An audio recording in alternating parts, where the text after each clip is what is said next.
Hi అందరికీ. నేను మీకు చెప్పినట్లే జగన్నాథ స్వామి రథయాత్ర వీడియో చేశాను మీకోసం. అసలు జగన్నాథ స్వామి రథయాత్ర ఎందుకు చేస్తారో తెలుసా? లక్ష్మీదేవి ఎందుకు అలుగుతుంది? ఈ గుండీచా ఎవరు? ఈ స్టోరీ అంతా తెలుసుకోవాలంటే వీడియో ఎండింగ్ వరకు చూడండి. Hi, this is Nilma. Welcome to my channel Nilma Deepak talks. సత్యయుగంలో మాల్వా దేశాన్ని ఇంద్రద్యుమ్న అనే మహారాజు పాలించేవాడు. అతను విష్ణుమూర్తికి గొప్ప భక్తుడు. ఒకరోజు నీలమాధవ స్వామి గురించి విని ఆయన దర్శనం కోసం వెతికించాడు. చివరికి భగవంతుడు స్వప్నంలో దర్శనమిచ్చి సముద్ర తీరానికి వచ్చే చెక్కతో నా విగ్రహాలు తయారు చేయించు అని ఆజ్ఞాపించాడు. శిల్పి విశ్వకర్మ వృద్ధుడి రూపంలో వచ్చి 21 రోజుల వరకు ఎవరూ తలుపు తీయకూడదు అని షరతుతో విగ్రహాలను చెక్కడం ప్రారంభించాడు. అయితే మధ్యలో శబ్దం ఆగిపోవడంతో రాణి చాలా ఆందోళన చెందింది. రాజు తలుపు తెరిచేసరికి విశ్వకర్మ అదృశ్యమైపోయాడు. విగ్రహాలు చేతులు కాళ్ళు పూర్తిగా లేకుండానే కనిపించాయి. అప్పుడు ఆకాశవాణి నుంచి ఒక స్వరం వినిపించింది. ఇదే నా సంపూర్ణ రూపం. ఈ రూపంలోనే నన్ను పూజించండి. అప్పటి నుంచి జగన్నాథుడు, బలభద్రుడు, సుభద్రమ్మ ఈ రూపంలోనే కొలువై ఉన్నారు.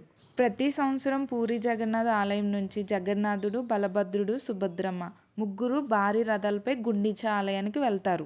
అసలు ఈ గుండీచా ఎవరు? గుండీచా దేవి అంటే ఇంద్రద్యుమ్న మహారాజు భార్య. ఆమె కూడా జగన్నాథ స్వామికి పరమ భక్తురాలు. విగ్రహాలు తయారైన తర్వాత ఆమె ఒక కోరిక కలిగింది. ప్రభు, మీరెప్పుడు పెద్ద ఆలయంలోనే ఉంటే నేను ఎలా వచ్చి సేవ చేస్తాను?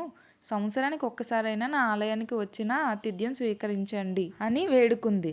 ఆమె భక్తికి మెచ్చిన జగన్నాథుడు ప్రతి సంవత్సరం నేను, నా అన్న, నా చెల్లి సుభద్రతో కలిసి నీ ఆలయానికి వస్తాను అని వరమిచ్చాడని ప్రసిద్ధ కథనం చెబుతుంది. అందుకే ఆలయాన్ని గుండీచా ఆలయం అని పిలుస్తారు. అసలు గుండీచా ఆలయాన్ని అత్తగారి ఇల్లు అని ఎందుకు అంటారు? ఒడిస్సా సాంప్రదాయంలో గుండీచా ఆలయాన్ని అత్తగారి ఇల్లు అని ప్రేమగా పిలుస్తారు.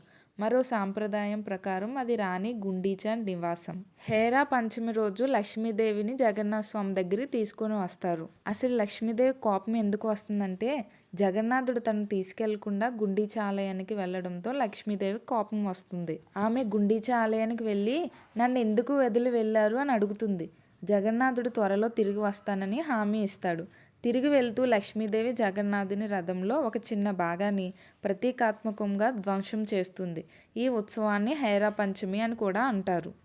ఇక్కడ అంగరంగ వైభవంగా లక్ష్మీదేవిని ఊరేగిస్తూ తీసుకురావడం జరుగుతుంది.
నీళ్ళు తిరుగు.